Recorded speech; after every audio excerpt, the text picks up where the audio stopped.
हजरत शेख सादी छोटी उम्र के थे कि एक दफ़ा अपने वालिद साहब के हमरा ईद की नमाज के लिए जा रहे थे कि लोगों की बहुत भीड़ थी। इसलिए वालिद ने इन्हें नसीहत की कि देखो बेटा, मेरी उंगली न छोड़ना, वरना रश और भीड़ में गुम हो जाओगे। लेकिन रास्ते में नए सादी ने वालिद की उंगली छोड़ दी और खेल कूद में मशगूल हो गए।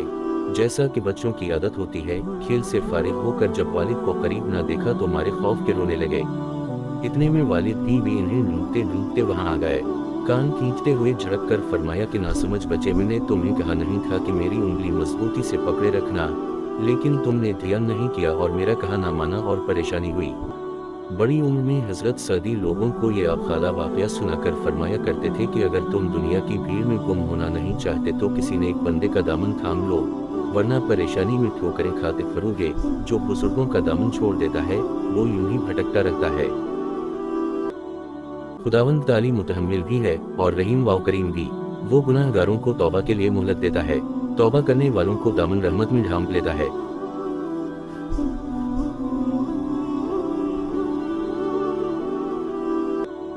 नुत्फे को खूबसूरत इंसान बना देना अल्लाह ताली की कुदरत का एजाज है। पानी की बूंद पर ऐसे नक्श निगार कोई नहीं बना सकता।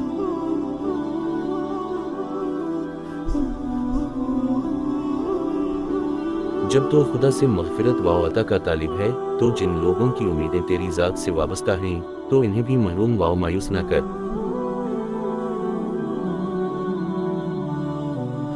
जैसा सलूक तो मखलूक़े खुदा से करेगा, वैसा ही सलूक खुदा तेरे साथ करेगा। हजरत शेख सादी छोटी उम्र के थे कि एक दफ़ा अपने वालिद साहब के हमरा ईद की नमाज के लिए जा रहे थे कि लोगों की बहुत भीड़ थी। इसलिए वालिद ने इन्हें नसीहत की कि देखो बेटा, मेरी उंगली न छोड़ना, वरना रश और भीड़ में गुम हो जाओगे। लेकिन रास्ते में नए सादी ने वालिद की उंगली छोड़ दी और खेल कूद में मशगूल हो गए। जैसा कि बच्चों की आदत होती है, खेल से फारिग होकर जब वालिद को करीब न देखा तो मारे खौफ के रोने लगे। इतने में वालिद भी इन्हें ढूंढते ढूंढते वहां आ गए।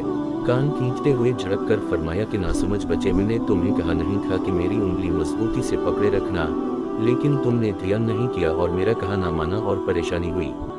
बड़ी उम्र में हजरत सादी लोगों को ये अबखाला वाक़या सुनाकर फरमाया करते थे कि अगर तुम दुनिया की भीड़ में गुम होना नहीं चाहते तो किसी ने एक बंदे का दामन थाम लो, वरना परेशानी में ठोकरें खाते फिरोगे।